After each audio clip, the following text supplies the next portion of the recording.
Hey hi explorers, இன்னைக்கு டே 40. என்னையோட earnings எவ்வளோன்னு பார்த்துருவோமா? இன்னைக்கு பார்த்தீங்கன்னா டோட்டலாக 14 மணி நேரம் 9 நிமிஷம் லாகின் பண்ணியிருக்கோம். இவ்வளோ நேரம் லாகின் பண்ணி எத்தனை ஆர்டர்ஸ் தெரியுமா பார்த்துருக்கோம்? அதே தான் எப்பவும் போல் 21 ஆர்டர்ஸ் பார்த்துருக்கோம்.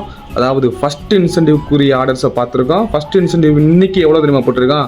470. போக போக அமௌண்ட்டு குறைஞ்சிக்கிட்டே போகுது. என்ன பண்ணுறது, அவன் நினச்சதை பண்ணுறேன், நம்ம ஒன்றும் பண்ண முடியாது. இந்த 470 ரூபா இன்சென்டிவ் அடித்து டோட்டலாக எவ்வளோ தெரியுமா ஏர்ன் பண்ணியிருக்கோம்? 1555 ரூபா ஏர்ன் பண்ணியிருக்கோம். இந்த 1555 ரூபாவில் பெட்ரோல் செலவை கழிக்கணும்ல. பெட்ரோல் செலவு பார்த்தீங்கன்னா 500 ரூபா.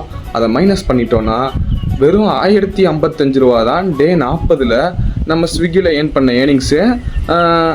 டே 1ல் இருந்து டே 40 வரையும் இவ்வளோ நாளாக எவ்வளோ தெரியுமா மொத்தமாக ஏர்ன் பண்ணியிருக்கோம்? இந்த 1 லட்ச ரூபா சேலஞ்சில் 51,895 ரூபா இதுவரையும் ஏர்ன் பண்ணியிருக்கோம். டே 1லேருந்து டே 40 வரையும்.